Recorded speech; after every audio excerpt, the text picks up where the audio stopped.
안녕하세요. 김어준입니다. 삼성 이재용 부회장이 집행유예로 석방됐습니다. 이 사건의 본질 간단합니다. 돈 많은 아빠가 아들에게 재산 물려주는데 세금 안 내고 싶었던 겁니다. 거기서 출발해 무사히 재산 물려받느라 온갖 방법 동원하다가 대통령 비선 실세에게 말 사주고 뒷돈 주다가 들킨 거. 그냥 그겁니다. 이게 무슨 인류 공용을 위한 한 인간의 위대한 투쟁 그런 거 아니에요. 그런데 사법부는 이재용 부회장이 피해자라고 합니다. 존경하는 판사님, 웃긴 소리 좀 하지 맙시다. 당했다는 피해자의 재산이 어떻게 오히려 늘어납니까? 강도가 돈 챙기고 피해자 집에 더 큰 금괴를 두고 왔어요. 그게 당한 겁니까? 서로 주고받은 거지. 그리고 판결 해설 기사 쓰는 기자님들도 사기 좀 치지 맙시다. 그냥 삼성이니까 풀려나가잖아요. 삼성이 당신들 아빠도 아닌데 뭘 그렇게 구구절절 변명을 해줍니까? 사법부도 언론도 그렇게 삼성 앞에서 알랑방구만 안 껴도 삼성이 이렇게는 못하죠.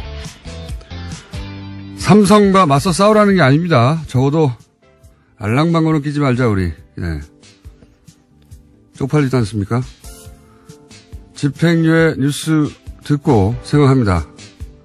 쪽팔리게는 살지 말자. 김어준의 다짐이었습니다. 제가 왜 쪽팔리죠? 네, 저도 같이 다짐하겠습니다. 쪽팔리지 않게. 아, 정말 대단합니다. 네. 삼성도 삼성인데요. 거기는 살아남고자 그랬다고 쳐요. 그럼 제어할 곳들이 있잖아요. 법도 있고, 네. 언론도 있고. 뭐 이렇게 알랑방구를 낍니까? 네. 뭐 대단한 사건, 뭐 복잡한 것도 아니에요. 돈 때문에 나가는 거죠, 돈 때문에. 네. 네, 정경유착 사건 아니다라는 식의 제목을 아주 크게 다들 뽑았습니다. 오늘 아침 신문에서. 뭘 아니에요. 돈 때문에 그런 거지 다. 네. 삼성이 돈이 너무 많아서 그런 거예요. 네. 아이 참네. 네, 비판적으로 제목을 뽑은 곳은요. 한겨레 경향신문 정도입니다.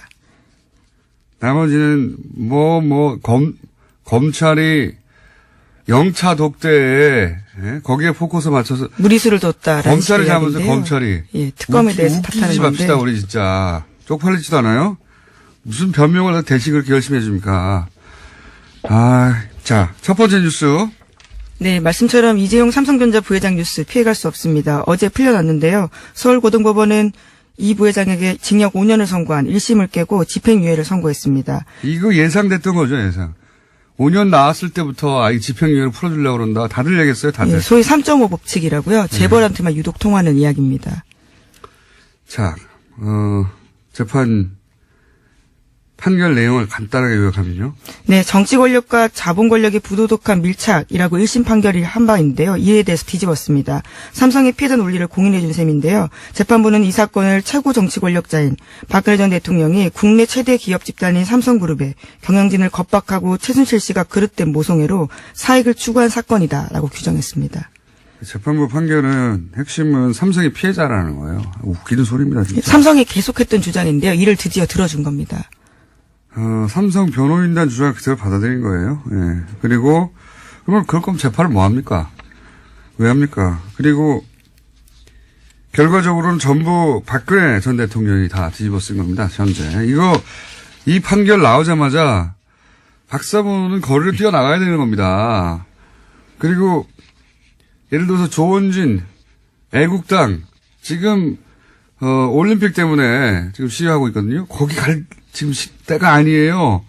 다 사법부 앞으로 몰려가야 돼, 애국당. 그리고 자유한국당 내 진박들, 지금 뭐 좋은, 제대로 된 판결이라고 자유한국당에서 그러는데, 들고 일어나야 돼요. 다 박근혜 대통령이 혼자 했다는 거예요, 이게. 삼성은 당했다는 겁니다. 네, 박근혜 전 대통령 쪽 요구에 수동적으로 응했을 뿐이다라는 게 어제 재판부의 판단입니다. 재판의 핵심은 그거예요. 당했다. 피해자다. 네. 그리고 전부 다 박근혜 전 대통령, 최순실 둘이서 했다는 겁니다. 예. 네, 정경유착의 의무도 굉장히 한정적으로 해석을 했고요. 그렇기 때문에 이재용 부회장은 개별 현안에 대해서 어떤 청탁도 하지 않았다라고 판단하고 있습니다. 사회 공헌하느라고 그랬다는 거 아닙니까? 웃기지 좀 맙시다 진짜. 사회 공헌 활동 일환으로 집행했다. 돈도 다. 야, 대단하지 않습니까? 재판부? 정영식 부장판사님? 네. 웃기는 소리죠. 자, 관련해서 읽어볼 만한 뉴스는 한겨레밖에 없어요. 네. 네, 제일 의미 있는 보도들을 하고 있는데요. 비판적으로 어제 재판에 대해서 이야기하고 있습니다. 이재용 부회장 혐의는 5가지인데요. 이에 대해서 가장 제가 무거운 것은 재산 국외 도피죄입니다. 이 부분을 전부 무죄로 해줬는데 이에 대한 논리가 굉장히 눈에 띕니다. 재산 국외 도피 의사가 없어서 단지 장소가 외국이었다라는 겁니다. 코미디를 하고 있어요, 정말. 네. 재산 국외 도피 의사 없고 하필이면 장소가 외국이었다라는 우연히 거죠. 장소가 외국이라는 거예요. 아니, 강도가 칼을 찔렀는데 단지 몸에 맞았을 뿐이라는 거예요, 이게. 예. 네, 분명히 해외에 있는 페이퍼 컴퍼니에 돈을 보냈고요. 그에 대해서 삼성도 알았다라는 정황이 굉장히 많습니다. 그럼에도 불구하고 우연히 해외였다라는 식의 주장들을요. 재판부가 받아준 겁니다. 강도가 칼을 찔렀는데 몸에 맞았을 뿐이다. 그러라고 찌른 건데 그건 팔운동이다. 뭐 이런 논리예요. 말도 안 되는 소리를 저희가 이정열 판사님이 곧이어 나올 거기 때문에 전문적인 얘기는 그때 하고요. 제가 이해한 대로 무식하게 하겠습니다. 네. 말도 안 되는 얘기고 그러다 보니까 이제 굉장히 무거운 게 이제 재산 국외 도피 50억이 넘으면 10년 이상이거든요. 네. 이거 다 빠졌고 그리고 또 정말 웃기는 건 저는 그 삼성 합병 문용표 홍완선까지도 있습니다. 네. 두 사람은 다 실형을 살고 있는 상황인데요. 문용표는 유죄예요. 삼성 합병 관련해가지고 경영권 승계하는데 예? 그 문용표 전 장관요. 예. 전 장관입니까? 예, 정확하게? 그렇죠. 예, 당시에는 운용위원장님이 했는데요. 국민연금공단 예, 예. 네.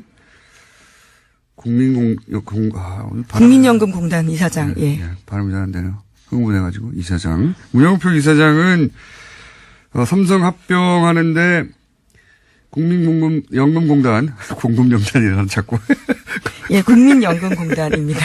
국민연금공단 이사장이 역할을 했다는 거 아닙니까? 이거하고도 전혀 앞뒤가 안 맞는 이야기예요. 예, 여기는 항소심까지도요. 그렇게 결과가 나왔습니다. 그러니까요. 그러니까 이 재판 결과로 따지면 문용표 이사장 혼자서 괜히 아무도 안 시켰는지 혼자서 지금 삼성을 위해서 몸바치다 감옥 가게 된 거예요. 네, 승계 작업과 관련한 묵시적 부정청탁 없었다는 주장을 계속하고 있는데요. 다른 재판과도 배치되는 내용입니다. 그러니까 이게 어떻게 된 거냐면 강도가 칼을 휘둘렀을 거 아니에요? 칼 혼자 허공에 떠 있게 됐어요, 지금. 지금 칼 손을 잡고 휘두른 사람 없어졌어요, 지금. 이 재판대로 하면. 칼 혼자 외로이 허공에 떠 있습니다. 어떡합니까? 말도 안 하는 재판이에요. 그러면서도 이 재판에 보면, 이재용 지배력에 유리한 영향을 미쳤다. 삼성이 이득을 봤다고 또 얘기하고 있어요. 네, 그렇습니다. 일부 그렇게 인정을 하고 있어서요. 또 앞뒤 논리가 맞지 않다는 비판도 자기 받고 혼자도 있습니다. 앞뒤가 안 맞는데, 예. 지금 칼 혼자 허공에 떠 있다. 문영표 이사장 외롭게 됐어요. 굉장히. 현재 실형을 살고 있는 중입니다. 실형을 살고 있죠. 그리고 제가, 뉴스, 예? 예를 들어서 24시간 보도하는 YTN. 제가 여기 올 때마다 YTN을 들으면서 오는데, YTN 뉴스를 TBS를 보면 안 들으시고요. 네, TBS는 제가 할 거잖아요. 그때 그 시간에는 뉴스가 또 아니에요. 그래서 어떻게 보도되나 이제 들으면서 옵니다. 도대체 언론이 얼마나 문제인지 아주 여실히 드러나는 보도에 오늘 6시 예를 들어서 6시부터 시작하는 YTN 출근길에 많이 듣죠. 보면은 10분 내내 올림픽 소식이에요. 그런데 뭐 올림픽이 어떻게 준비되고 있고 뭐 선수단이 어떻고 이런 얘기 아니에요. 다 북한 방문단 얘기. 그 다음에 나머지는 올림픽에서 북한이 체제 선전하는데 미국이 거기 넘어가지 않을 것이다. 한 10분 정도 그 얘기만 합니다. 올림픽 소식을 빙자한 북한 소식의 북한 핵 이야기, 북한 원자로 얘기, 북한을 최대 압박할 것이다. 올림픽 뉴스인데 실제로는 북한 얘기예요. 10분 동안. 그거 한참 하다가 이거는 철저히 보수에서 주장하는 거거든요. 예. 그 얘기를 올림픽을 빙자해서 합니다. 10분 동안. 그 다음에 이제 이재용 뉴스는 또 얼마나 비겁한지 처음에는 속방 소식을 드라이하게 전합니다. 그 다음 꼭지가 이재용 부회장의 각오 들을 필요 없어요. 우리가 왜 각오를 들어야 돼요? 각오를 듣고 부친 병문안 갔다. 부친 병문안은 개인 사정입니다. 그게 뭐 뉴스예요. 동정을 보도하고 있는 거죠. 예. 예. 이 별도 꼭지로 다뤄요. 그렇게 이미 처음부터 삼성적으로 기운 뉴스가 나옵니다. 그 다음이 진보 보수, 뭐 여야 공방 아주 짧게 기계적으로 보도하고 전체적으로 밸런스 완전히 무너져 있어요. 예. 비판 기사는 하나도 없습니다. 네, 20 내용이 맞다고 인정을 한다고 하더라도 36억 원 뇌물 줬다라고 하는 거거든요. 결코 작은 금액이 아닙니다. 언론이 이렇게 알랑방구를 끼니까 삼성이 눈치를 안 보는 거죠. 예. 파업을 하니까 더해요. YTN을 아주. MBC 뉴스 정도가 짧게 이 반기는 뉴스 전하고 내내 비판하는데 지면에서는 한겨레고요. 정말 비겁합니다. 정말 다들 뭐 편들어 주라는 게 아니잖아요. 네? 언론이 그러라고 있는 게 아니잖아요. 자, 이건 이제 자세한 건 저희 이정열 판사님과 아주 며칠 동안 꼭꼭 씹어 먹기로 하고요. 다음 뉴스 넘어가 보죠. 네, 김백준 씨, 그러니까 이명박 정부에서 총무기획관을 했던 김백준 씨 기억하실 겁니다. 김 씨가 이명박 전 대통령의 또 다른 뭉칫돈에 대해서도 털어놨다라고요. 어제 JTBC가 보도했습니다. 이명박 전 대통령이 현금 3천만 원 주면서 박영준 씨에게 주라고 했다라는 건데요. 박 씨는 이명박 정부 시절에 왕차관이라고 불렸던 실세였습니다. 이분은 아마도 이명박 전 대통령이 다른 사안들로 기소가 되고 재판을 받는다면 다시 한번 언론에 재등장할 가능성이 있다. 자원외교 관련해서 저는 그렇게 전망하고 이 특활비 관련해서도 지금 이제 김백준 씨가 관리했다고 하는 사업 얘기만 나오는데 이것도 사학이 전부였겠는가 하는 의구심이 있지만 그 외에도 김백준 씨를 거치지 않은 특활비들이 보도된 것만도 여러 건이에요. 김희중 비서관 라인을 통해서 부인에게 전달된 돈도 있죠. 네, 서로 전혀 모르는 돈이었다라고 이야기하고 있습니다. 그리고 이제 민간인 사찰 같은 경우는 민정타 라인 타고 갔단 말이죠. 김백준 씨가 아니라. 드러난 것만도 다른 루트가 있고, 특활비 관련해서. 이 루트 위에 더 있을 수도 있지 않은가. 액수가 훨씬 더 늘어날 수도 있다. 지금은 이제 4억 가지고 얘기하고 있는데. 그래서 검찰은 김백준 씨는 이제 방조범일 뿐이고 주범이 이명박 전 대통령이다. 이렇게 해서 지금 기소가 된 거죠? 예, 어제 수사 결과를 발표했는데요. 김백준 전 기획관은 이미 기소가 된 상태고요. 이명박 전 대통령에 대해서는 피의자 신분으로 조사하겠다라고 밝히는 겁니다. 알겠습니다. 자, 이정열 판사님 벌써 들어와서 옆에 앉아있기 때문에 한두 개 정도 더 짚고 오늘은 바로 넘어가야 될 것 같습니다. 네, 2008년 당시 활동기간을 마친 BBK 특검이 수사 기록을 대검찰청에 넘기지 않았다라는 이야기 여러 차례 나왔었는데요. 이에 대해서 아시아경제가 좀 더 자세한 내용을 발표했습니다. 그러니까요, 이제까지 넘긴 것들은 특검의 회계장부가 전부였다라는 거고요. 나머지 장부들은 수사 기록을 다른 곳에 넣었다라는 겁니다. 근데 이제 그 다른 곳으로 갔다는 수사 기록은 최교일 현 자유한국당 국회의원하고 김수남 당시는 3차장, 이분들이 MB 라인이었다. 이렇게 추정해 볼 수 있죠. 예, 실제 그렇게 평가받기도 하고. 그러니까 중앙지검에는 회계 내용만 넘기고 실제 수사 기록은 그쪽으로 안 줬다. 예, 중앙지검 총무국에 기록이 가 있었다라고요. 아시아경제가 보도하고 있는데 이에 대해서는 조금 더 수사가 필요할 것으로 보입니다. 의도가 있었겠죠. 예, 그런 수사 기록을 그렇게 나눠서 보낼 이유가 뭐가 있습니까? 2번을 보냈다면 모르겠는데 혹은 3번을 보냈다면 뭐 카피하면 되는 거거든요. 근데 그걸 나눠서 보냈다는 건 의도가 있는 거죠. 예. 오늘 여기까지 하겠습니다. 시사인의 김은지였습니다. 감사합니다. 이어서 이정열 전 부장판사님 법무법인 동안에 겨우 사무장 하고 계십니다. 사무장이 겨우는 아닌데 부장판사로서는 국내 유일해. 세계 최초에. 은하계 최초죠. 예. 기네스북 보유자. 자, 앞으로 이제 여러 번 할 테니까요. 어차피. 오늘은 이 뭐랄까요. 이 판결의 성격 규정, 내용의 성격 규정, 핵심, 요약, 이런 정도로 한번 해보죠. 이 판결을 듣자마자 저는, 이게 쪽팔리게 살지 말아야지. 거꾸로 정말 쪽팔린다. 당신들을 위해서 내가 대신 쪽팔려 해줄게. 이런 생각이 들었는데 판사님 무슨 생각 드셨어요? 예상 외로 예. 무죄가 선고되지 않았다. 저는 무죄까지 생각하고 있었어요. 예. 돌아가는 분위기도 그렇고 재판부도 그렇고. 그 재판부의 성격으로 보아, 예. 과거의 행적으로 보아, 네. 무죄까지도 막 내려버릴 수 있는 사람들이다. 그러니까 조윤선 전 장관 판결처럼 예. 국회에서의 위증한 부분은 유죄할 수도 있을 것 같은데 예. 나머진 전부 무죄하지 않겠느냐. 그건 전망이고, 예. 라는 생각을 했었죠. 예. 실제 내용을 보고는 또 무슨 생각하셨습니까? 이게 방송에 적합하지 않은 용어인데 예. 우리 이렇게 시체말로 뭐 벗었다는 거 있잖아요. 홀딱 벗었다. 뭐 내렸다. 예. 딱 그 느낌이 딱 들었어요. 이게 홀딱 벗고, 무슨 일이 아닌데. 대충 자기 방어를 하느라고, 예. 이렇게 피해가는 것도 아니고 완전 홀딱 벗고 덤빈 겁니까? 다 그랬다고 보기는 뭐한 게 예. 사실 이 지금 판결에 나타난 논리를 그대로 관철하면 그러면 유죄가 인정된 부분도 무죄일 것 같아요. 근데 그 논리대로라면. 예, 전부 무죄를 했다가는 예. 정말 난리가 날 테니까. 예. 그래서 일부 이제 유죄. 약한 거 약간 살짝 걸어둔 겁니까? 네. 예. 그 정도로 홀딱 벗었다? 네. 자, 그럼 들어가 주세요. 성격 정리가 끝난 것 같습니다. 홀딱 벗은 판결이다. 자, 그러면은, 저는 이게 이제 피해자로 만들어지고 전부 다 박근혜, 최순실에게 떠넘긴 거다. 예. 보수의 본력이라고 생각하는, 박근혜 전 대통령 사랑하는 분들은 거리로 뛰어나와야 된다. 그렇죠. 이렇게 얘기했는데 맞습니까? 저도 동감입니다. 아까 밖에서 공장장님 말씀 들으면서 정확하게 짚으시는구나. 네. 네. 이거 박수 칠 때가 아니죠.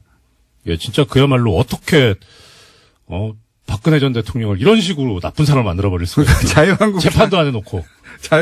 자유한국당에서 절반 정도 뛰어나가야 되는 거예요. 애국당도 뛰어나가야 되고, 지금 박사모도 뛰어나가야 되고, 모든 걸 다, 나쁜 사람 2명이 다 했다. 예. 이재용 부회장은 일방적으로 당했다. 이거 아닙니까, 지금. 게다가 이 재판부에서 이제 최순실 씨 관련해서 이런 얘기를 했잖아요. 그릇된 모성애가 지나쳐서. 그릇된 모성애. 근데 사실 최순실 씨에 대한 평가는 박근혜 전 대통령도 그럴 줄 몰랐다라는 거였거든요. 네. 그러니까 그쪽에 또 떠넘기고 있었는데 그것조차도 인정하지 않았어요. 그러니까 엄청난 거죠, 이거는. 다 떠넘겨버린 거예요. 야, 성격은 그러하고. 네. 그리고 이제 문제가, 사실 이거 예상했던 바이기도 합니다. 5년 떨어졌을 때, 판사님하고 며칠에 걸쳐서 요거 이제 집행유예 하려고 하는 네. 냄새가 너무 많이 난다. 그렇게 하나하나 짚었었어요. 그죠? 짚었었는데 또 아까 제가 얘기했던 것 중에 하나가, 이거 좀 칼이 허공에 둥둥 떠 있다고 지금. 문영표 이사장, 뭔가 강도가 일을 하기 위해서 칼을 휘둘렀는데 휘두른 사람이 사라지고 칼만 남았어요. 맞아요. 네. 맞지 않습니까? 그러니까 이게 지금 나중에 대법원 가가지고 어떻게 될지도 뭐 특검이 상고하겠다고 바로 의사를 밝혔으니까 대법원 가서 어떻게 될지도 관심이 가는데 사실 이제 여러 개의 강이 나중에 바다로 한꺼번에 이제 모이듯이 모든 사건은 대법원으로 모이거든요. 문영표 전 이사장 사건을 가지고 이 판결을 들여다봤을 때 대법원이 어떤 판결을 할 것인가 쉽지 않을 겁니다. 서로 앞뒤가 전혀 맞지 않습니까? 그렇죠. 문영표 이사장은 결국은 자기가 한 걸로. 네. 그렇죠? 그러니까 삼성을 위해서 그런 일을 한 걸로 뭐 그렇게 결론이 났는데 삼성이 사라지다 보니까 삼성은 겁을 먹은 사람을 위해서 일을 한 거죠, 그러니까. 그러니까 피해자가 됐기 때문에 그죠? 그럼 혼자 나서서 하게 된 거예요. 네. 허공에 둥둥 떠가지고 외롭게 지금. 그렇게 훌륭하신 분을 왜 실형을 선고합니까? 박애주의자인데. 그러니까. 그리고 또 이제 많은 사람들이 얘기하는 게 국외 재산 도피가 아니다. 네. 그게 우연히 외국이더라. 이런 건 논리 있지 않습니까? 네. 이게 진짜 웃긴 거 아니에요? 그게 사실 좀 일반인들은 받아들이기 힘든 논리인데. 워딩의 전후를 봐야 되는데 저는 그거는 좀 그런 게 이 사건에서 본질이랄까 핵심 쟁점은 이게 뇌물이냐 아니냐. 예. 이거거든요. 그러니까 뇌물이 되면 횡령이고 재산 도피고 범죄 수익은이고 줄줄이 다 들어가는 거고 뇌물이 아니면 그것도 다 줄줄이 아닌 거예요. 아, 그런 식으로 연결. 그러니까 뇌물이 아니었으니까 그건 당연히 무죄인데 자기들의 논리를 좀 더 강화하려고 여러 개 저러 개 이거저거 끌어쓰다 모아 보니까 결국 이거는 뇌물이 아니니까 재산 도피도 아니고 그런데 그 다음에 또 나간 게 뭐냐면 여기서 문장이 좀 이상한 게 있는데 여기서 뭐라 그랬냐면 이게 코어 스포츠 코어 쪽에 넘어가는 돈이다. 이거는 최대한 뇌물의 성격을 가지고 있는 거다. 그러니까 재산 도피를 하려면 내 거를 외국으로 보내야 되는 건데 뇌물을 주겠다고 하는 거니까 남한테 주려고 보낸 거니까 이거는 재산 도피는 아니다라는 것까지 나왔거든요. 그것도 그런데 웃기다. 예. 그 다음에 이제 더 나가서 한 게 그러면 이제 이것 떼고 저것 떼고 하니까 남은 거는 장소가 외국이라는 것밖에 안 남는다. 이런 워딩이었는데 아하. 근데 이제 그거만 살려놓으면 그렇죠. 장소가 외국이니까. 장소만 외국이었을 뿐. 이렇게 그 논리 해요. 전개를 하다 네. 보니 거기까지 간 거라는 말씀이군요. 네, 그렇죠. 예. 그래도 웃기긴 웃깁니다. 웃기죠. 예, 그렇죠. 굳이 할 필요 없는 얘기였죠. 홀딱 그냥 받고. 예. 그러니까 이게 원래 그렇잖아요. 말이 많다는 거는 자신이 없다는 거잖아요. 사람들이 뭐라고 할까봐. 예, 이것 쓰고 저것 쓰고 한 거죠. 비록 벗긴 하였으나 벗은 게 들키면 안 되니까요. 이렇게 저렇게 얼기설기 꼬매가지고 가린 거 아닙니까? 그렇죠. 요 얘기하다 보니 시간이 다 됐네. 이 재판과 관련된 본질을 얘기하고, 이 몇 페이지짜리 판결문이에요? 아, 판결문은 아직 안 나왔고요. 지금 보도자료가 나온 것이 한 19장 정도 됩니다. 보도자료도 엄청 기네요. 근데 보도자료를 근거로 이제 말씀하시려고 예. 했는데, 네. 이 얘기하다 보니까 시간이 다 갔고, 보도자료가 아니라 이제 판결문을 자세히 보면서 이제 하나하나 말씀하실 거잖아요, 앞으로. 저 며칠 나와야 돼요? 아니, 딴 데서 안 하니까요. 할 수 없어요. 우리가 자세히 하는 수밖에. 네. 그리고 오늘 이제, 그러니까 오늘은 영차입니다, 이거는. 다루는, 영차 독대를, 인정 안 했는데, 예. 이건 지금 영차 독대인 거예요. 네. 예. 그러니까 카운팅이 안 되는 건데요. 이 재판 판결 관련해서 전직 부장판사로서, 하고 싶은 얘기 있으십니까?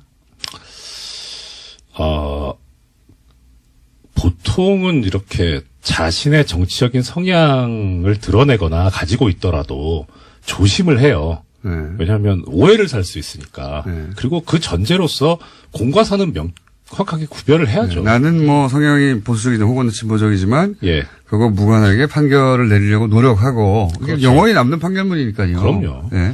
근데 이거는 좀 제가 지금까지 역대급 판결이 법원에서 나온 역대급 판결을 2개를 꼽는데 하나는 한명숙 전 총리 판결이고 또 하나는 정몽구 전 현대자동차 회장 판결이거든요. 네. 참 역대급으로 쓰레기 판결들인데 능가합니다.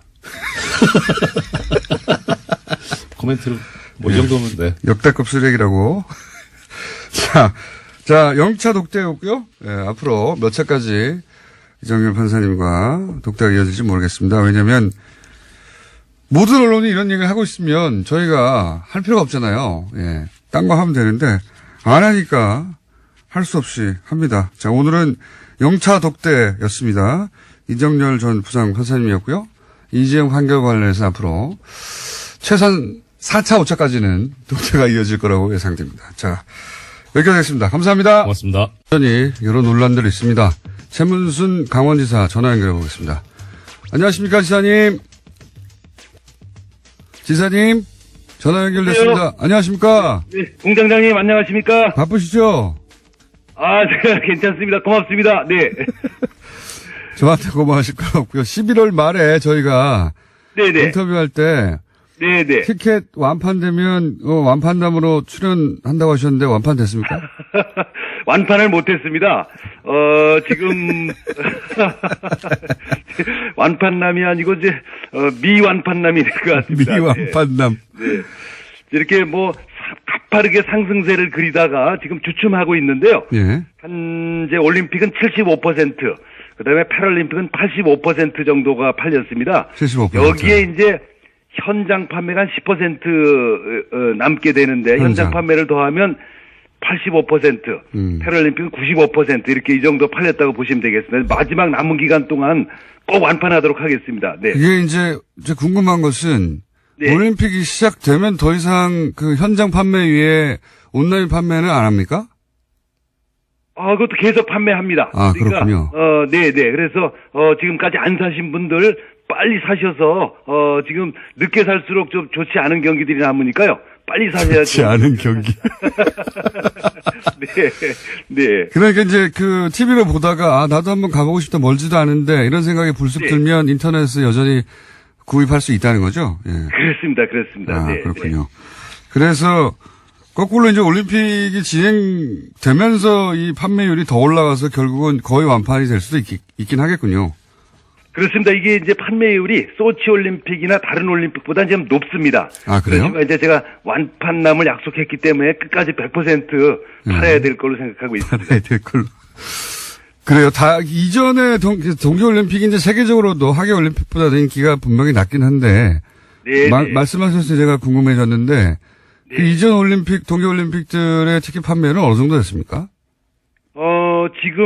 우리 지금 75%, 지금 이 시점에서 75%가 소치올림픽보다 조금 높은 상태가 되겠습니다. 아, 그렇군요. 여기서 현장 판매와 진행되면서 판매되는 거를 합하면 한 90% 정도 된 걸로 보시면 되겠습니다.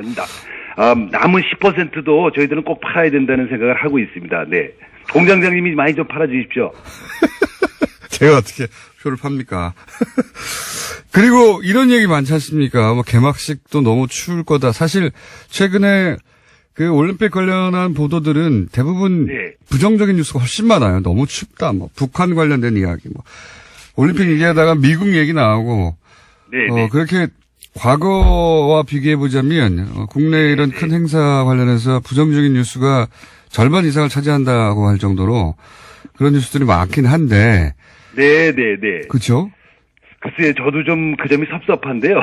이게 이제, 우리가 이제 전 세계에서 손님들이 다 들어와 있고, 지금 또 본격적으로 들어오고 있는데, 좀 기왕 올림픽을 치르는 거, 좀 아주 기분 좋게 치를 수 있도록 다 함께 해주셨으면 하는 그런 마음을 좀 갖고 있습니다. 여러 가지 뭐 문제들이 없는 건 아니지만, 이게 뭐 다른 나라에도 있는 문제들이고요. 오히려 외국에서 오신 IOC 위원 같은 분들은 평화올림픽이 됐다는 데서 굉장히 큰 축복을 해주고 있으시고 IOC가 역할을 했다는 데 대해서 자부심을 표현하고 있는 그런 상황이라는 보고를 드립니다.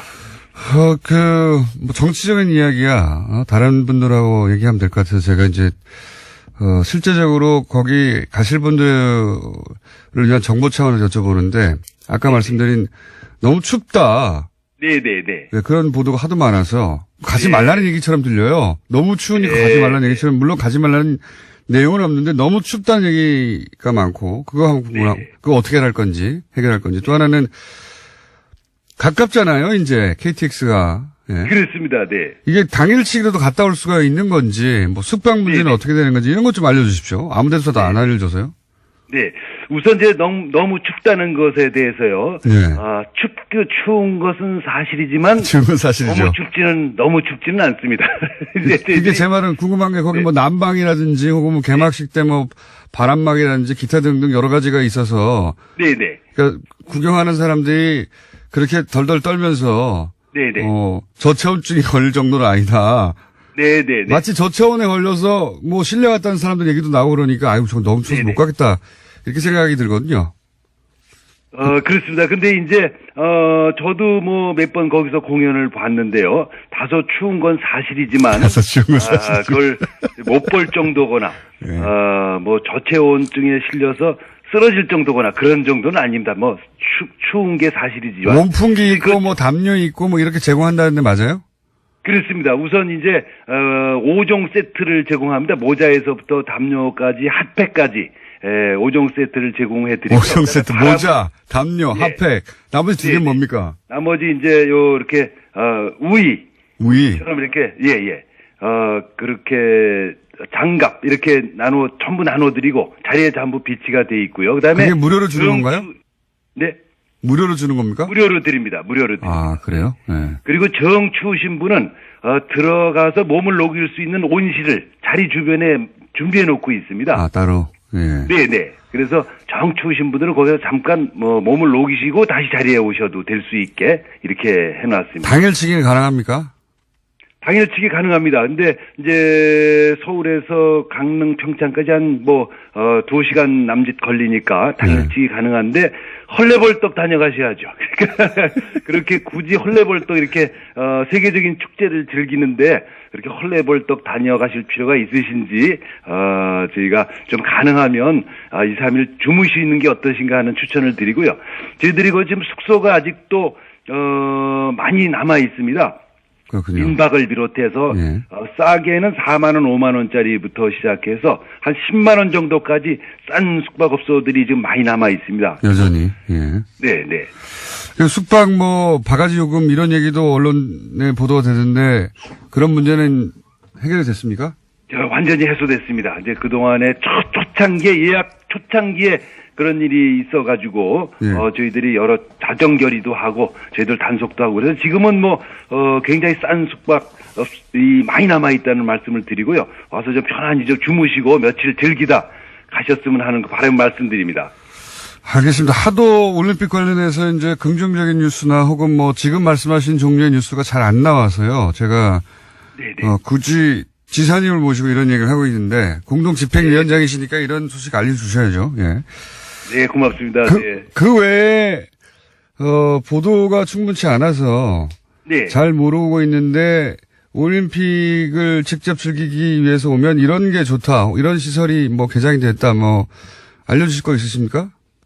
네, 우선 이제 이번 올림픽이 예를 들어 소치 올림픽하고 다른 점이 뭐냐 예. 이렇게 물으신다면 우선 한쪽에서는 올림픽이 진행되고 다른 한쪽에서는 올림픽 축제가 진행됩니다. 축제. 이제 우리나라가 아직 이제 올림픽 경기를 즐기지 않으시는 분들도 꽤 있기 때문에 그분들을 위해서 각종 문화 공연이 한 450개 공연 정도가 준비되어 있고 문화공연이요? 그다음에 네. 음식이라든지 그다음 여러 전시 이런 것들이 있어서 재미공장이라고 그럴까요? 재미공장이 이렇게 준비되어 재미공장 지금 뉴스공장 인터뷰 하신다고 갖다 붙이신 겁니까?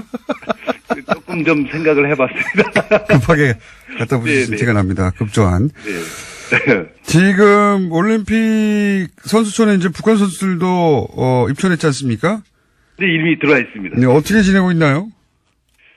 저도 잘 모르겠어요. 그래서 우선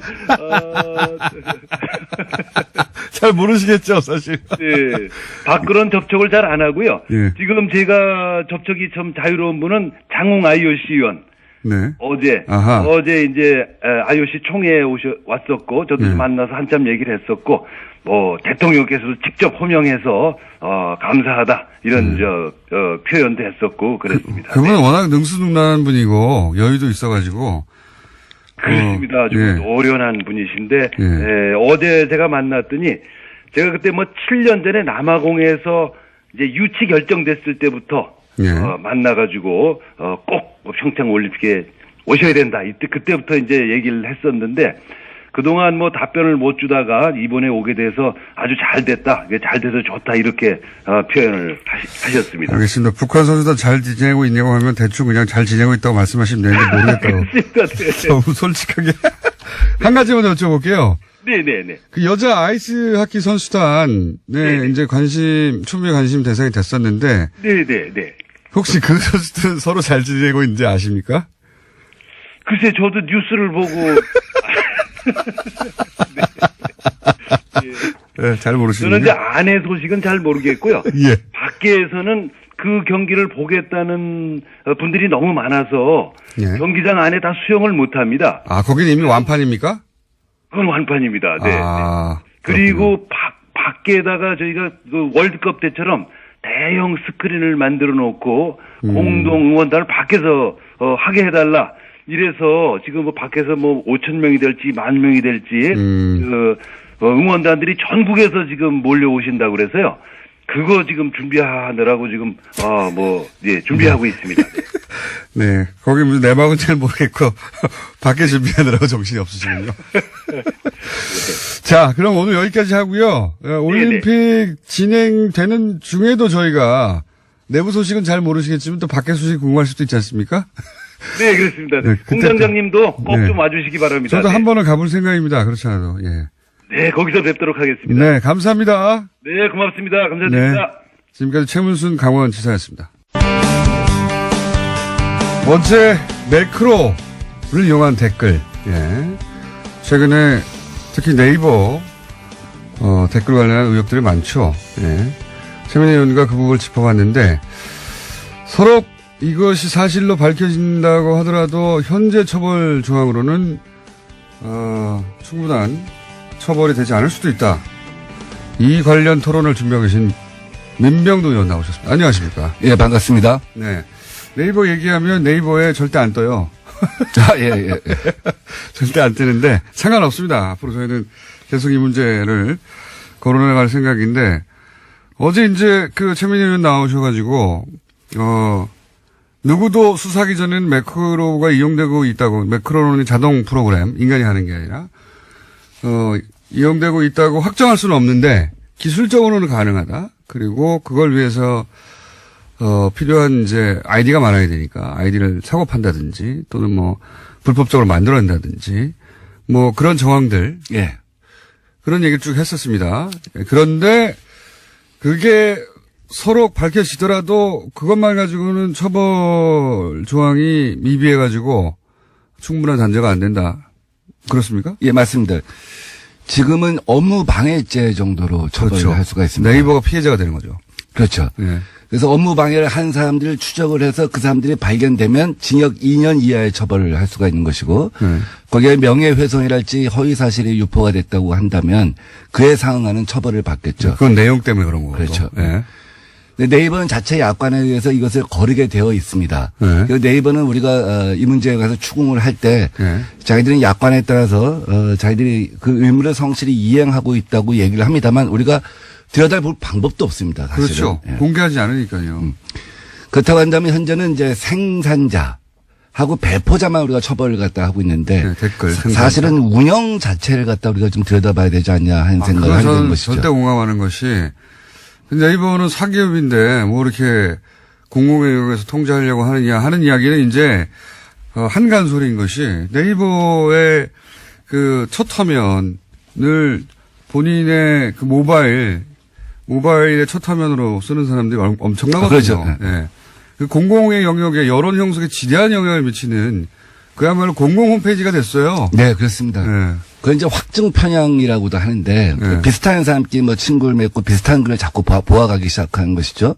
그래서 어떠한 그 가짜 뉴스가 생산이 됐을 때 그것이 빛의 속도로 전파되었고 미국에서는 오바마 테러 사건 같은 것이 증시에 엄청난 영향을 미쳤다든지 이런 경우가 있어요. 네.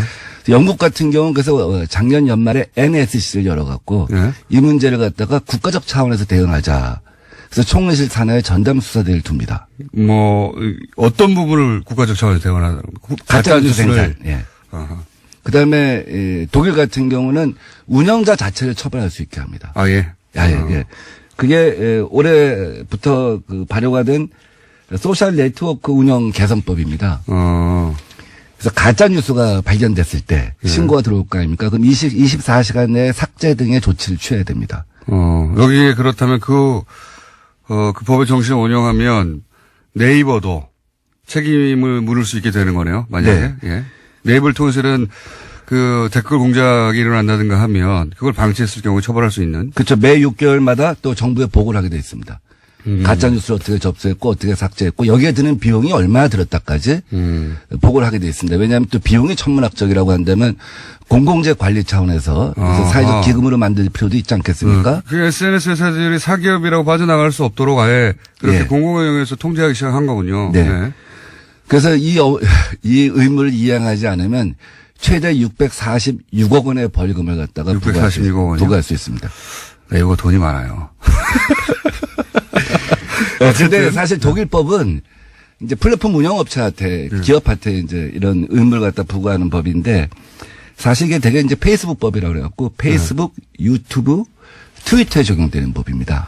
포탈까지는 안 가요. 근데 이제 그 다른 나라 포탈 예를 들어 구글하고 네이버를 비교하면 금방 알 수 있는데 구글은 뉴스 서비스가 있긴 있지만 그거는 이제 본인이 개인적으로 설정을 해야 겨우 나타나는 정도고 그냥 검색이란 말이죠. 그렇죠. 예. 근데 저희는 네이버를 띄우자마자 뉴스가 쫙 깔려요. 마치 페이스북이 소식들을 쫙 전하는 것처럼 성격이 다른 거죠. 우리 그렇죠. 포털은. 예. 예. 그래서 이제 그 나라는 이런 그 SNS에 대해서만 네. 플랫폼 운영업체한테 의무를 부과하는 법을 만든 거고 프랑스는 뉴스 사이트에까지 그 의무를 부과했습니다. 아, 프랑스는 뉴스 사이트에서 하는군요. 그러니까 이제 한국 같은 경우는 반드시 포털에 적용을 해야 되는 것이죠. 그렇죠. 한국적 특징이 있으니까요.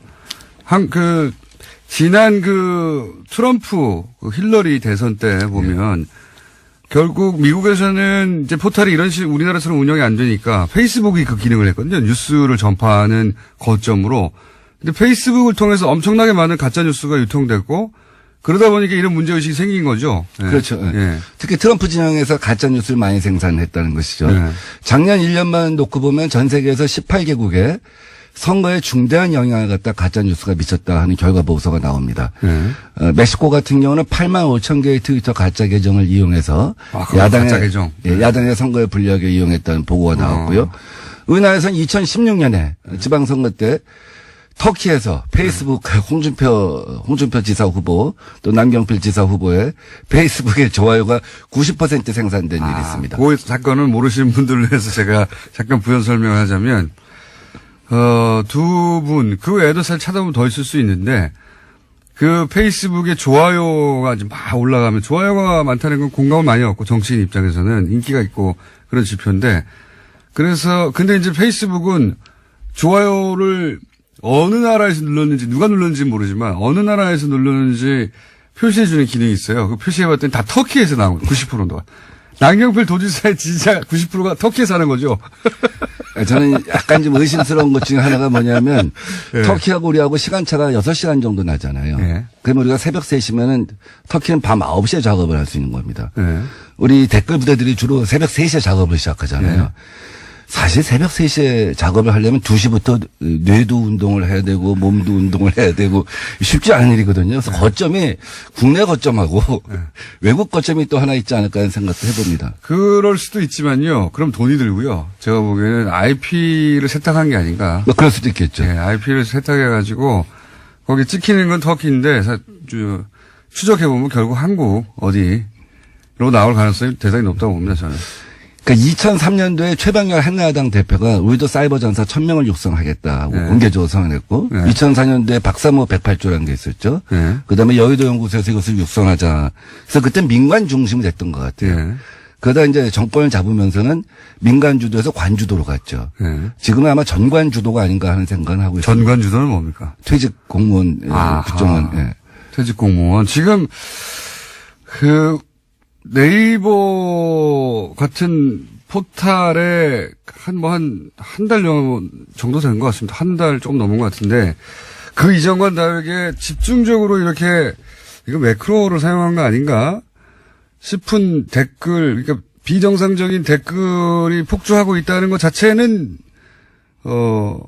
이 비정상적인 현상이 일어나고 있다고 하는 것 자체는 그렇게 생각하시죠? 아주 심각하게 인식을 하고 있죠. 그래서 우리도 당에서 추미애 대표 지시로 이 문제에 관한 특단의 대책을 갖다가 강구하자. 끝까지 발본색을 하자 이런 생각을 갖고 지금 모니터단이 50명입니다. 모니터 단을 따로 꾸몄습니까? 예. 네. 대선 때도 이렇게 많지는 않았거든요. 대선 때보다 더해요, 근데. 그때 저도 보고 있는데. 이제 그건 두 가지 원인이 있겠죠. 이제 하나는 잠시만요. 예. 이게 하다가 끊어졌네. 이 중요한 얘기니까 저희가 3부에서 이야기 이어가도록 하겠습니다. 자, 2부에 이어서 저희가 마무리를 못해서 민병도 의원과 네이버 관련 문제 마무리 좀 해보겠습니다. 다른 나라는 이제 SNS를 운영하는 주체를 처벌하는데, 우리는 그런 관련 법률이 없다. 예. 해서 개정해야 된다. 신경민 의원이 처벌 규정에 포함된 법률안을 발의를 하긴 했죠. 예. 그러니까 정보통신망법을 개정을 해서 매크로에 대해서 그 챗봇 작동에 대해서 처벌하도록 한 법안입니다. 이제 이 법안은 여전히 그 생산자하고 배포자만 처벌을 하는 매크로를 것이죠. 써서 여론을 조작하거나 가짜뉴스를 포털 통해서 유포하거나 그래서 그런 이제 사람들을 처벌하는 규정이 예. 있고. 그래서 제일 중요한 것은 플랫폼 운영자한테 그러니까요. 책임을 부과하는 법안을 한국에서도 만들어야겠다 하는 것이 하나고요. 어제 최민희 의원 나와서 말씀하셨지만은 계정을 주고 사고 팔고 네. 하는 것을 미국 같은 경우는 사기 행위로 봅니다. 정치인이나 사기죠. 기업인들이 네. 그렇게 하는 것에 대해서 그런 사기 행위로 처벌하는 법도 필요할 것 같다는 생각이 들고요. 기본적으로 매크로가 작동하지 못하게 그 댓글 정책을 네이버가 바꾸는 것이 중요하다고 봅니다. 그래서 그러니까 범죄의 원상이 된 측면이 있거든요. 의원님은 그러니까 그런 아이디를 사고 파는 행위도 처벌해야 되고 당연히. 예, 플랫폼 운영업자에 대한 그 책임을 갖다 부과하는 법도 만들어야 되고. 그러니까 여기서 운영업자라면 이 케이스는 네이버에 대해서도 규제하는 예, 그런 내용이 있는 법안이 발의돼야 된다. 준비 중이신가요? 네, 준비하고 있습니다. 그렇군요. 그러니까요. 결국은 예, 미래당이 아마 당론으로 동의할 것 같습니다. 가짜 뉴스에 대해서는 단호히 대처합니다. 아직 소개 안 소개 안 됐는데. 했는데 바로 튀어나오면 어떡합니까? 네. 근데 뭐 또 하태경 의원님 시간을 저희가 잘라 쓰고 있기 때문에 예. 불쑥 튀어나오셨는데 경고 한번 하고요. 잠시 기다려 주시고. 자, 그러니까 이제 그 단순히 그 생산하고 퍼뜨린 사람뿐만 아니라 그것이 가능하도록 방치하는 운영자 네이버에 대해서도 처벌 규정을 만드실 예정이고. 네, 그렇습니다. 그리고 그 관련해서 이제 토론회도 개최하신다고 하는 거죠, 지금? 예, 내일 오후 2시부터 국회에서 네. 국회에서 네이버도 참가한 가운데 토론을 합니다. 예, 알겠습니다. 네이버의 관심- 책임자도 나옵니다. 예. 관심 있는 분들은 여기 참여해 주시면 될 것 같고요. 예. 가시기 전에 서울시장 도전하시잖아요. 네. 지금 이제 쟁쟁한 물론 박원순 시장의 지지율도 쟁쟁하고, 그리고 박영선 의원이나 우상호 의원이나, 뭐 하여튼 이름 거론되는 분들 다들 쟁쟁한데, 꼴찌하시는 거 아닙니까? 저는 뭐 정책으로는 이미 120% 준비가 되어 있다 하는 평가를 받고 있습니다. 누구한테서 받고 계십니까? 이미 뭐 언론들이 이렇게 쓰고 있습니다. 잘 못 본 것 같은데. 네이버, 심지어 네이버에도 기사가 나옵니다. 이게 네이버를 이렇게 이제 예. 문제 삼으셨으니까 아주 검색어는 안 오시는 걸 각오해야 됩니다. 예, 정책으로는 뭐 120% 준비가 되어 있다 한 제가 말씀을 갖다 다시 한번. 기사가 몇 개나 났습니까? 120% 전부 준비되어 있다는 게. 그 검색을 해봐야겠는데. 저는 본 적이 없고. 뭐 한 120개 나오지 않았을까 싶습니다. 예. 한 가지 더 얘기하시고 가시죠. 이건 뭐 서울시장 관련해서 무슨 자리는 아닌데 나오셨으니까 한두 마디는 제가 또 예의상 여쭤봐야 되니까. 120% 정책은 준비되어 있고요. 정책만으로는 나오지 쟁쟁한 후보들을 꺾기가 어렵지 않습니까? 그래서 제가 도장 깨기를 이제 조만간 선언하려고 합니다. 도장 깨기. 최배달의 그 가라데. 일본에서 가라데 고수들을 도장마다 찾아다니면서 1대1로 붙어갖고 도장 깨기를 하지 않았습니까? 그래서 제가 박원순 시장님 페이스북에 오늘 친구 신청을 해서. 도장 깨기를 페이스북에 가서. 페이스북에 친구 신청을 해서 민병두가 만든 정책. 그 누구도 상상해보지 못한 정책.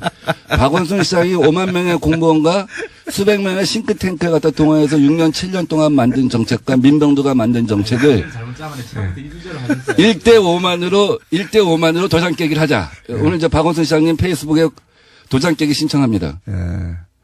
의원님, 그거는, 계정 깨기예요. 도장 깨기가 아니라. 자, 여기까지 하고요. 계정 깨기 진행되면 저희가 짧게 한번 연결해 보겠습니다.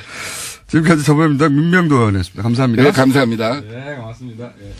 이미 목소리가 나와버렸습니다. 하태경 최고위원 나왔습니다. 예, 반갑습니다. 하태입니다. 이제 미래당입니다. 아, 그렇군요.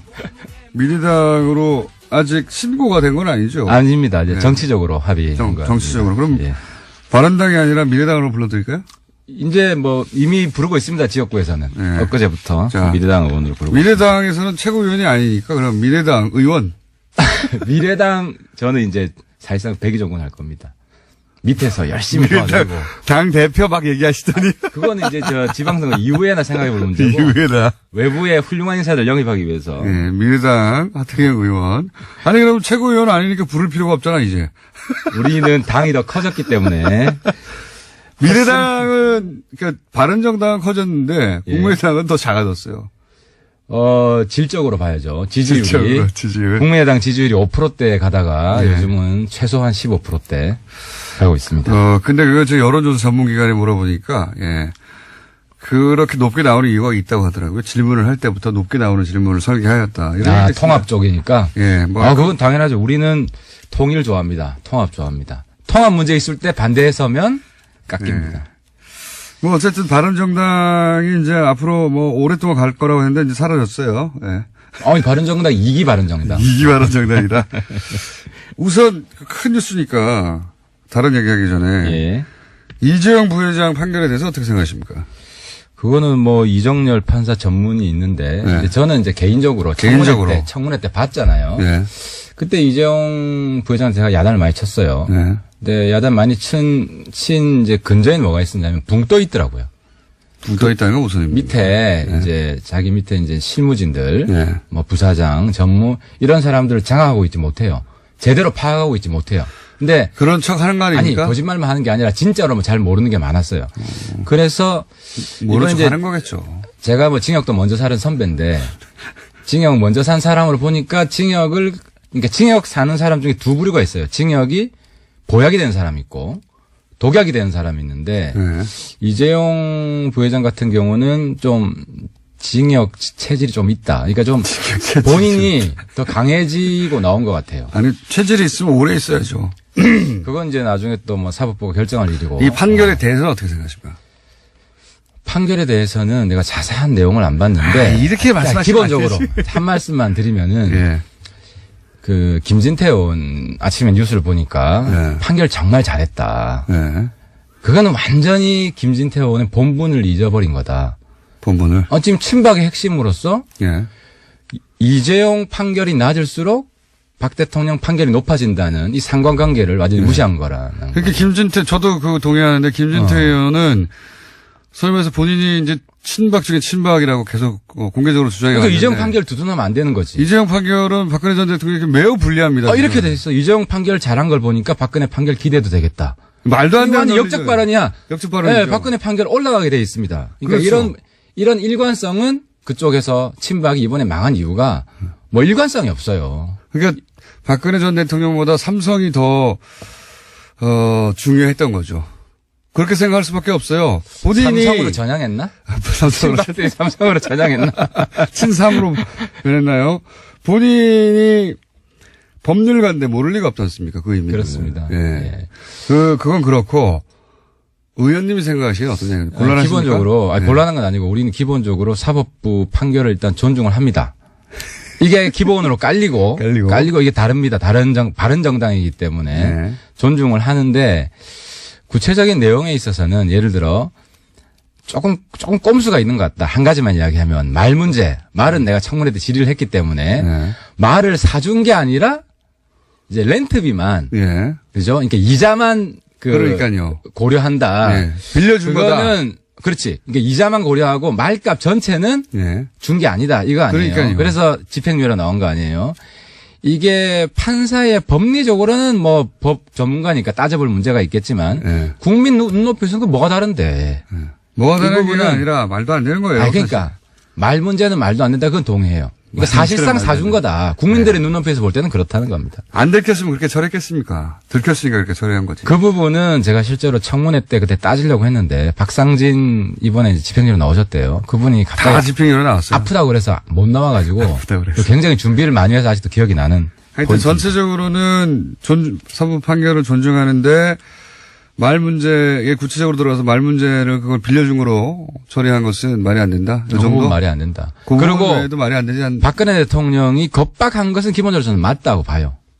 이해가 맞아 떨어진 거죠. 왜냐하면 예. 박근혜 대통령은 어떻게 생각하냐면 재벌에 대한 존중하는 마음이 없어요. 아니 그러니까 제 말은 박정희 대통령이 만든 재벌인데 내가 없애도 된다. 그러니까 박근혜 대통령이 친재벌이라는 거는 완전히 잘못된 가설입니다. 그 부분. 왜냐하면 아버지가 만든 건데 나는 저거를 만들 수도 있고 없앨 수도 있다. 이런 거기 때문에 뭔가를 공모한다는 생각을 하는 사람이 하는 분이 아니에요. 재벌이랑. 제 말은 그러면 삼성은 피해자입니까? 박 대통령이 가해자인 건 확실하고 네. 이재용 부회장이 어떤 내용을 가지고 붕 떠 있었기 때문에 이재용 부회장이 박근혜 대통령이랑 공모를 감히 시도했을 리가 없다. 이건 확실한 사실이에요. 아니 그럼 피해자라고 하는 판결에 동의하시는 거 아닙니까? 아니, 정유라 부분은 그렇지 않죠. 그러니까 정유라 부분은 자기들의 이익을 염두에 두면서 알았다는 거 아니에요. 저도 이제 화가 나는 거는 최순실 정유라 몰랐다 그랬거든요. 청문회 나와서. 근데 지금 보면 거의 사실은 인지했다는 거 아니에요. 실세라는 거를. 예. 그리고 그거를 활용화로 했다는 것도 어느 정도 인정이 된 거 아니에요. 그러니까 그런 부분은 정확하게 청문회에서 위증을 했다는 게 나온 거죠. 아니, 이게 피해자냐고요.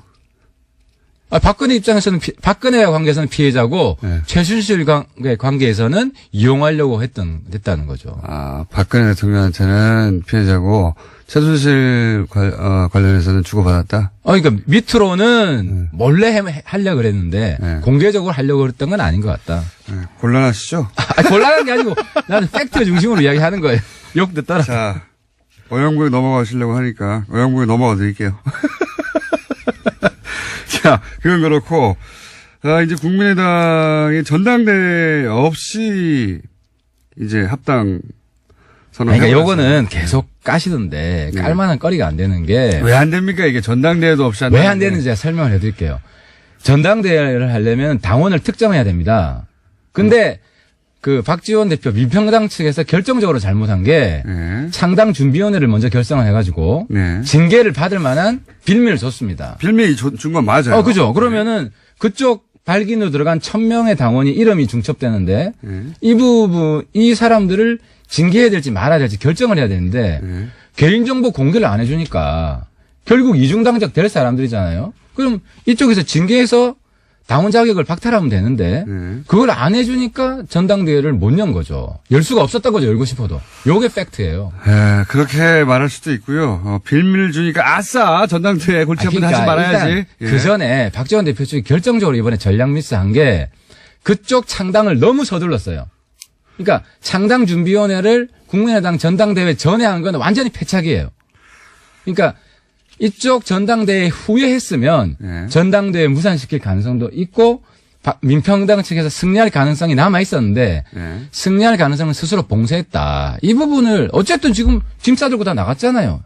오늘 나가죠. 네. 오늘 창당대회 하잖아요. 뭐 그렇게 지금 안철수 대표 측을 변호하고 하시는 건 다 변호하는 게 아니라 전략 이해하는데, 내가 네. 처음부터 이야기했지만 바른정당은 박지원 대표 하기에 따라서 흡수 통합될 수도 있었어요. 네. 박지원 대표가 바른정당 통합에 앞장섰으면 어떻게 됐냐 결과적으로 우리 당에서 합칠 수 있는 사람과 못 합치는 사람이 또 반분돼 가지고 일부는 국민의당 흡수되고 일부는 또 떨어져 나오고 독립하러 이렇게 해서 박지원 세력의 주도권이 보장이 됐을 텐데 이거를 반대를 해주니까 바른정당이 그대로 그리고 국민의당에서는 좀 그나마 좀 안 대표 헤게모니가 강화되는 방향으로 그러니까 지금 박지원 대표가 입증이 됐잖아요. 지금 미래당 통합의 1등 공신이 박지원 대표예요. 그러니까 이거는 네. 박지원 대표가 잔 기술은 굉장히 발전해 있는데 큰 기술이 없다라는 게 이건 자인을 해야 돼. 결과적으로. 그건 그렇다고 쳐요. 그거는 이제 박지원 대표도 구조로 나오시니까 그때 한번 여쭤보세요. 네, 대표님 본인의 입으로 해명하면 되는 것이고 제가 이제 잔기술 말씀하시니까 하니까 국민의당의 안철수 대표 측의 잔기술은 눈부셨어요 이번에. 근데 명분이 있었다는 거예요. 그러니까 명분. 저도 그 부분이 참 우려됐어요. 네, 예를 들어서 봐요. 이제 원래 당원은 전당대회에서만 개정하는 거 아닙니까? 그렇죠? 원래 자기들 당원. 그런데 전당대회를 열지 않았어요. 그러면서 뭐라고 하냐면 당원을 개정하면 즉시 효력이 발생하는데 그러니까 그런데 이런 질문 자체가 뒷북치는 거야. 다음 그러니까 대회에 추인한다. 앞뒤가 서로 안 맞아요. 공장장님이 좋은 건데 네. 이거를 지금 큰 그림에서 봐야지 역사의 큰 흐름이 바뀌고 있는 거고. 큰 그림 이거 아닙니까? 보수 동네에 가가지고 자기가 짱 먹겠다는 거 아닙니까? 안철수 대표가. 그걸 위해서 다 이런 무리수를 둔 거죠. 뭐. 아니 보수 동네에서도 일부 올 거예요. 네. 우리는 이제 정말 박지원 대표한테 고마운 게 네? 한국당을 괴멸시킬 수 있는 미래당이라는 좋은 수단을 제공해 주신 것. 이게 그러니까 하나 있고 거기를 무너뜨려서 또 하나 이쪽이 깨질 거라는 건 왜 생각 안 해요? 민주당도 네. 지난번에 안희정 사태에서 보듯이 친문과 친한이 싸우고 친문과 친 이재명이 싸울 수 있습니다. 물론 그런 일이 벌어질 수 있습니다. 그리고 우리는 언제든지 열려 있습니다.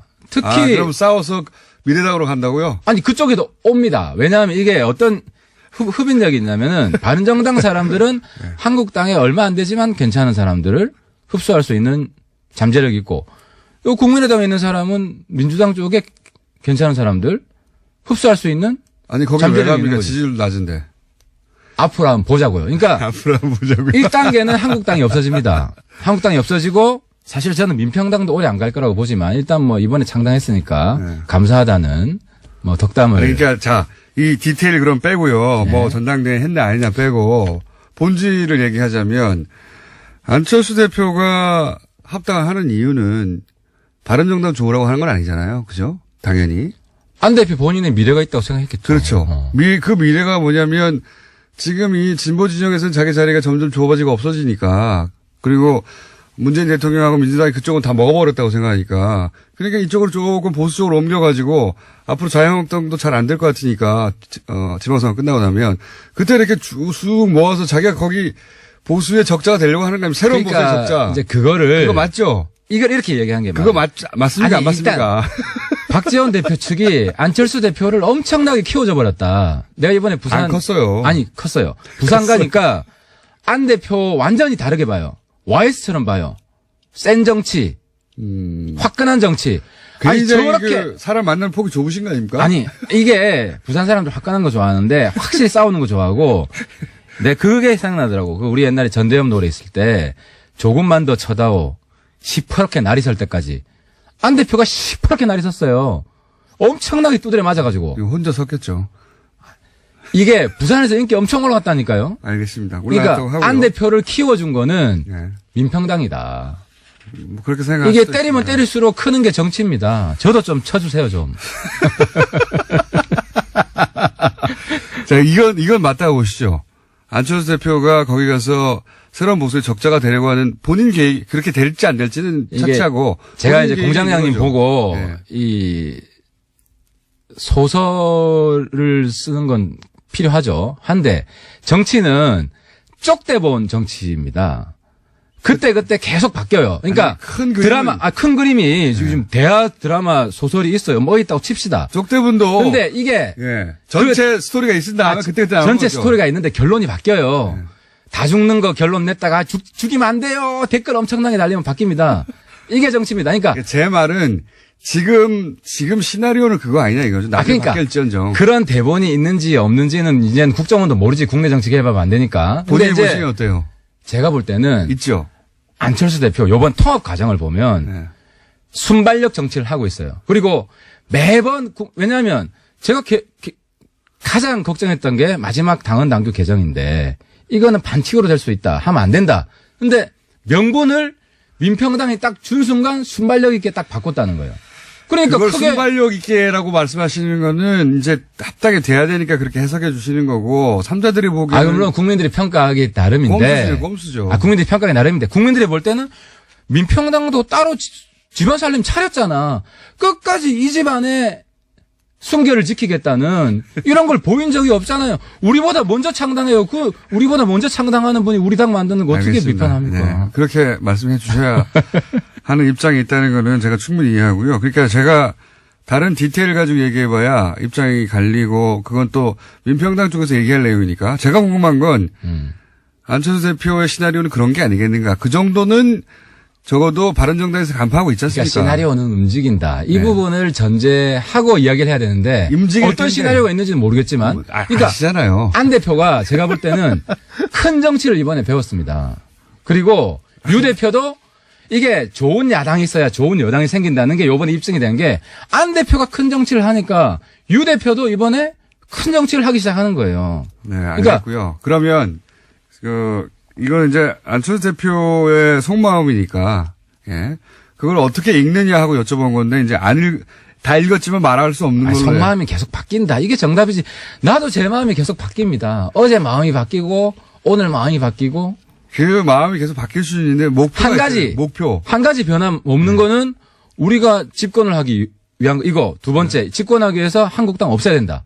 자, 그건 알겠고요. 그리고 민주당에 좋은 사람들 우리가 품을 수 있어야 된다. 알겠고요. 이런 기본적인 원칙은 가는 거죠. 그러면 안철수 대표의 입장은 또 안철수 대표 측으로부터 듣기로 하고 그걸 어떻게 해석하느냐를 물으려고 하는데 그거 답을 안 하시니까. 그러면 유승민 대표 쪽 입장, 바른정당 쪽 입장을 얘기해 볼게요. 바른정당도 그러면 똑같은 방식으로 얘기하자면 이렇게 합당해서 몸집을 키운 다음에 요 새로운 보수의 적자가 되려고 하는 거 아닙니까? 그죠? 새로운 보수라기보다 새로운 미래의 주인이 되고 싶어 하는 거죠. 그러니까 이제 보수 인기 있습니까? 그 중에 보수. 인기 있는 보수는 개혁 보수, 새로운 보수인데, 네. 한번 보십시오. 한국당의 거의 70-80% 이상 다음 총선에 날아갑니다. 총선까지 얘기하지 마시고 일단 지방선거 지방선거 때, 이후에 예. 우리 입장에서는 지방선거 때 한국당 괴멸시키는 게 목적이죠. 네. 그죠? 그러면은 우리 당의 좋은 자원들 이제 합당하면 구체적으로 논의할 겁니다만 최대한 내고 지금도 좋은 사람들이 통합이 되니까 당장 당협위원장 신청하는 사람들부터 아니, 제가 궁금한 건 이거예요. 안철수 대표의 지금 1차적인 목표는 새로운 보수, 뭐 개혁적 보수 뭐라고 하든 간에 중도 보수라고 새로운 진보와 새로운 보수의 인재들이 다 몰려온다는 거죠. 중도라고 합시다. 그럼 새로운 중도라고 하는 뭐라고 부르든 그 자리에 적자가 되는 게 그쪽의 목표라면 유승민 대표도 그 자리에서 적자가 되는 게 목표잖아요. 그죠? 선의의 경쟁하는 거죠. 네, 그래서 그 자리에 가서 중도라고 부르든 새로운 보수라고 부르든 개혁 보수라고 부르든 명칭은 중요하지 않고 그 자리에서 적자가 돼서 다음 대선을 가져가겠다. 이게 큰 그림 아닙니까? 그러니까 그죠? 다음 대선은 경선을 하는 거고 네. 가장 멋진 경선, 가장 재밌는 경선. 우리는 이미 한번 유승민, 남경필 멋진 경선을 보여줬어요. 경선이 주목을 그렇게 받지는 못했지만. 네. 근데 유승민, 안철수 그리고 또 다른 뭐 이런 경선이 이루어지면 네. 엄청난 하이라이트가 될 겁니다. 이번에 민주당 경선이 관심을 모았잖아요. 그죠? 네. 근데 다음 경선은 미래당 가장 큰 관심을 모을 겁니다. 그러니까 제가 궁금한 거는 그러니까 미래당 경선에서 깨지는 거 아니냐? 그 말이 아니라 똑같은 말의 반복인데 유승민 대표도 거기 적자가 되고 싶은 것처럼 안철수 대표도 거기 적자가 되려고 이렇게 나온 거잖아요. 그러니까 거기 2등하면 또 탈당하고 깨지는 거 아니냐? 좀 쳐치려고 그러는 거지. 아니 그렇다기보다 그럴 리가 없다니까. 그 정도 페어플레이 정신은 다 있고. 그 말을 하려는 건 아닙니다. 제 말은 이 노력 전체 양쪽 모두가 네. 다음 대선 먹으려고 하는 건데, 그죠? 그렇죠. 다음 대선을 먹으려고 하는 건데 여기 향후 20년 집권 플랜. 그러기 위해서 중간에 했던 일들 다 꼼수도 굉장히 많아요, 사실. 아니, 근데 꼼수가 있다고 하더라도 명분이 있느냐 없느냐 정치는 그게 중요한데 이번 안 대표를 처신을 보면 명분이 있다는 거예요. 명분을 또 민평당 측에서 계속 제공해줘 왔다는 거죠. 알겠습니다. 네. 이 이야기는 도돌이표니까. 어쨌든. 이번에는 게임에서 사실 내가 이겼잖아요. 이겼어요? 미래당 게임에서 내가 이겼지. 민평당 미래당 게임에서 우리 공장장이랑 계속 설전을 했지만 네. 결과가 보여주는 거죠. 결과가. 어떤 거 보여주고 있습니까? 지지율이 보여주는 것이고 누가 더 박수 치냐. 예를 들어 내 민평당 비판 한번 할게요. 네. 민평당 가고 싶어도 안 가요. 왜? 지도부 어떻게 꾸렸는지 보세요. 네. 그게 내가 실명은 안 거론하겠지만 그게 변화와 혁신을 위한 지도부입니까? 조백수 대표님. 네. 내가 아직도 기억나는 게 여기 와서 한미 FTA 내 기억이 나는데 들었어요. 그날.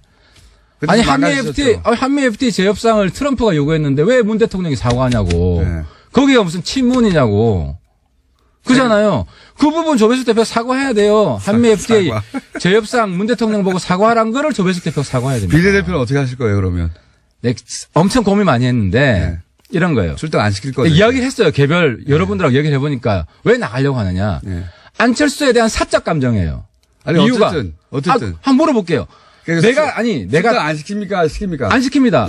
단호하게 왜냐하면 특정인을 싫어한다는 것만으로 출당을 시켜주면 그 당이 제대로 된 당이냐. 그러니까 그 당의 지도자를 믿지 못하는 게 왜 작은 이유입니까? 이제 안철수 대표도 아니야. 조금 있으면. 아니 그 당의 간판이고 그 리더고. 나 같으면 그 당의 리더를 믿지 못하면 그 당의 리더를 축출시키려고 노력하고 자기가 축출 못 시키면 자기가 패자인 거지. 그리고 말이 바뀐 거잖아요. 지금. 바뀐 게 아니고 내가 시간을 달라 그랬잖아.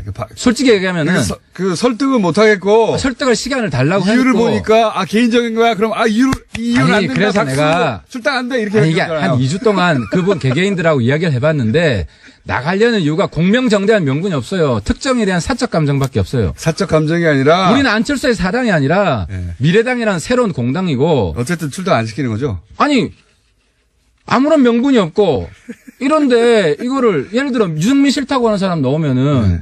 그 사람 출당시켜줘야 돼요. 그거는 공당으로서 갈 길이 아니죠. 기본적으로 당의 3분의 1을 차지하는 그 당의 얼굴이자 간판이자 리더 다음 대통령이 되겠다고 하는 사람 못 믿겠다는데 그게 무슨 작은 이유입니까?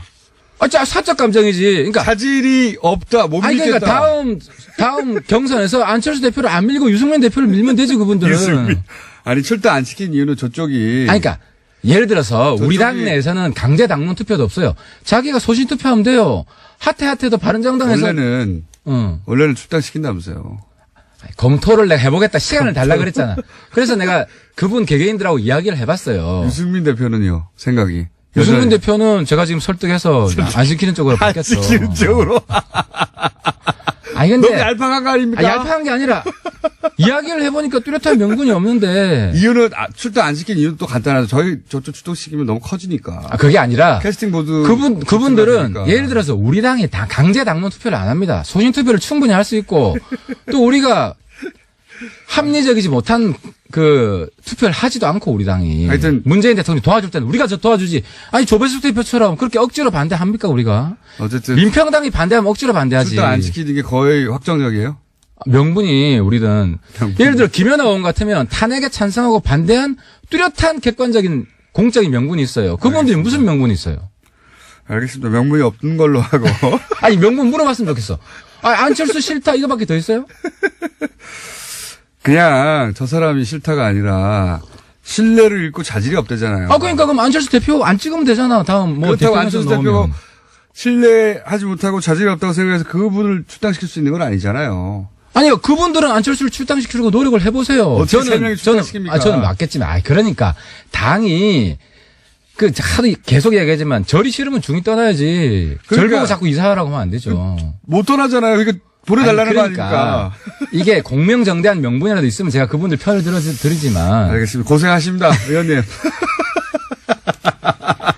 자, 안철수 대표 쪽을 이렇게 변호해주고, 그리고 이제 유승민 대표도 변호해주시고, 고생하시고. 아니, 제가 깔 땐 까죠. 근데 이거는 명분에서 그분들이 딸려요. 한번 물어보세요. 안철수가 개인적으로 싫은 거 말고 무슨 명분이 있냐고. 개인적으로 싫은 게 아니라 그 사람이 자질이. 아니, 그러니까 어쨌든 부족하고. 개인적으로 싫은 거 아니에요. 그게 어떻게 개인적으로 싫은 건가, 단순히. 아니, 그러면- 정치 리더로 인정이 안 되는 그래서 거예요. 내가 얘기했잖아. 안철수 대표 안 보면 되고, 대표 안 보면 찍으면 되고. 되고, 후보 안 찍으면 되고, 그런 거지. 그거 구차합니다. 좀 변경의 이유로는. 그러나 어쨌든 그런 입장으로 변경되었다. 변경이 아니라 예. 오랜 수고 끝에 최종 결론을 이렇게 최종 내렸다. 결론을 내었다. 자, 바른정당 최고위원이어서 저희 고정이었는데 이제는 미래당의 1개 의원밖에 안 돼가지고. 저는 언제든지 다른 분한테 물려줄 준비가 되어 있습니다. 알겠습니다. 아직까지는 최고위원이기 때문에 바른정당의 하태경 최고위원이었습니다. 감사합니다. 아, 막판이 좀 치사한 것 같아. 이제 막 싸운다고 그러니까 보지 마. 네이버 실검에는 정영식, 이재용 부회장 판결을 내린 부장판사님의 성함이죠.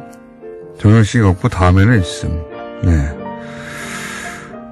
이상한 일이죠. 사법부 적폐 다시 촛불을 들어야 하나요? 열받아서 잠이 안 오네요. 촛불을 다시 씁시다. 이런 문자 굉장히 많고요. 촛불을 들어서 해결될 수 있을 일이면 촛불을 두는 것도 한 방법이죠. 자, 그리고 최문순 강원도지사에 대한 문자도 많네요. 저도 거짓말은 안 할 것 같다. 네. 뭐 물어보면 모르는 건 다 모른다고 해버리시니까요. 예. 그래서 평창 티켓도 예매했습니다. 생각해보니까 동계올림픽을 볼 기회가 평소에 언제 있겠어요. 그렇죠. 이렇게 생각하는 게 정상입니다. 평생 동계올림픽을 볼 수 있는 기회가 언제 있겠어요. 그런 기회가 사실은 기차 타고 1시간 반 넘어 있는데 북한 얘기만 하고 있으니까요. 굉장히 멀게 느껴지죠. 방학 동안에 초등학생인 새 아이와 함께 뉴스 공장을 들었는데, 아이들이 그러네요. 김현지 기자는 똑똑한데 저 아저씨는 왜 이렇게 띨띨해?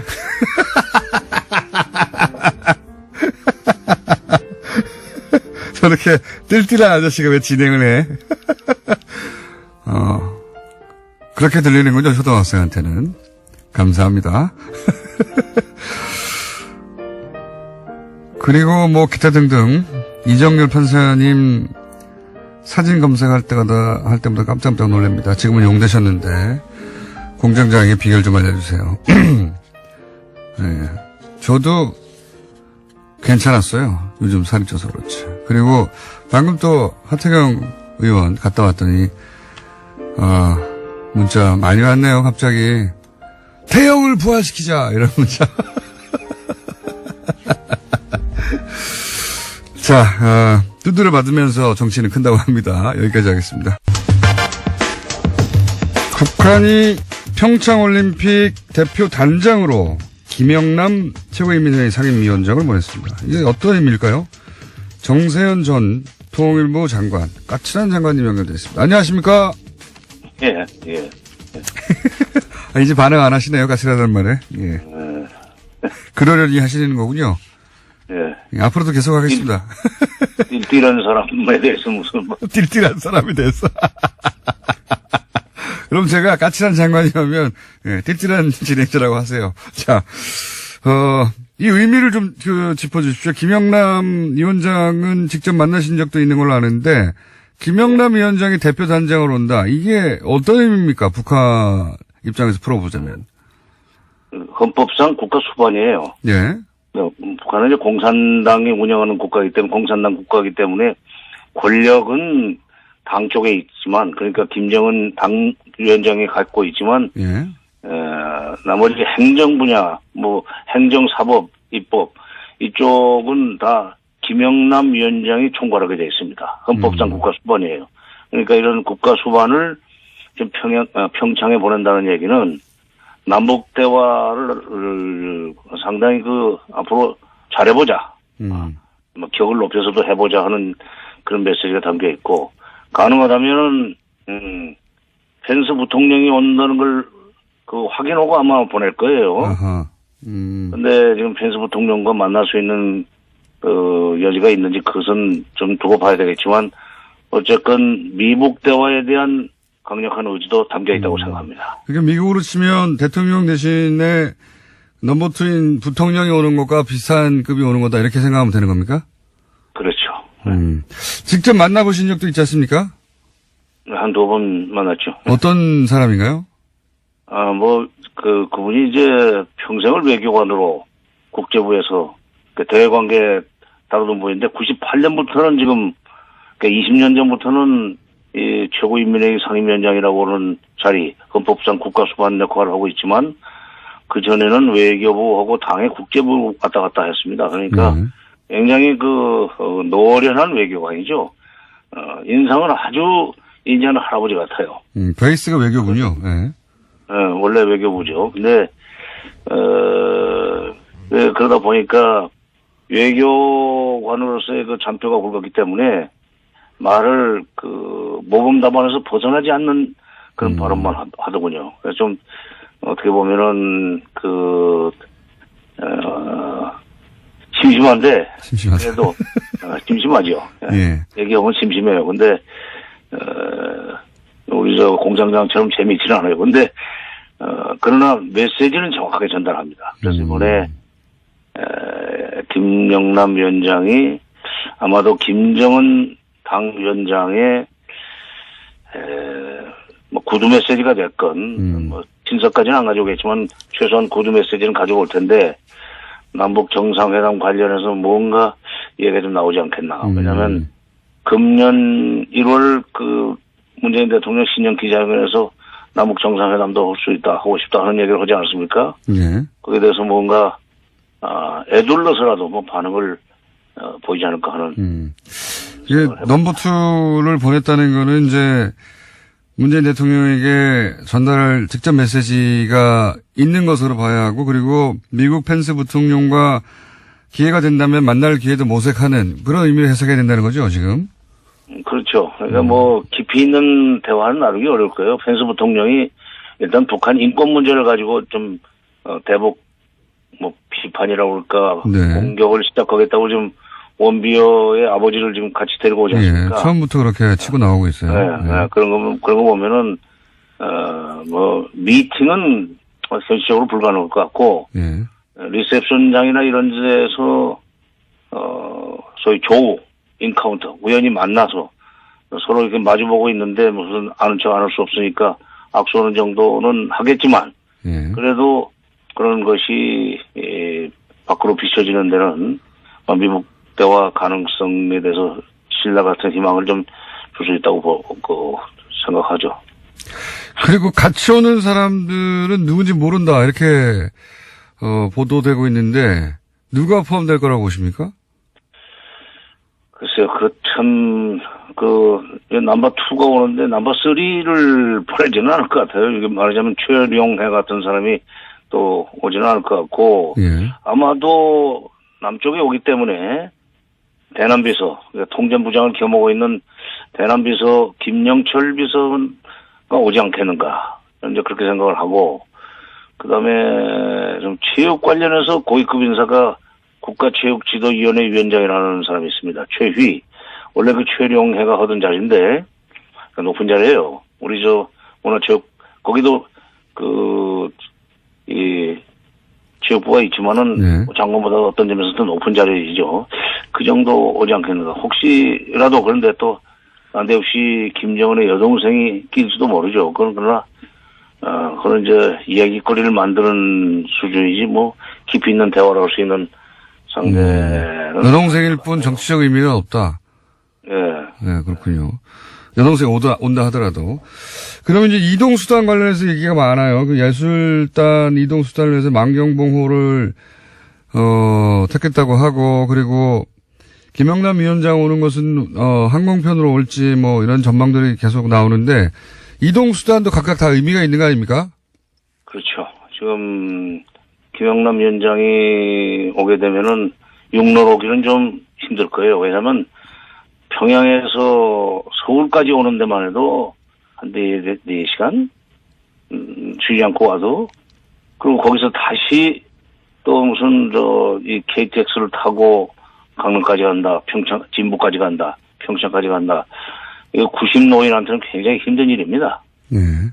지금 28년생이니까 세는 나이 지금 91 아니에요. 그렇군요. 건강, 굉장히 고령이네요. 건강하죠. 그분이 굉장히 건강해요. 내가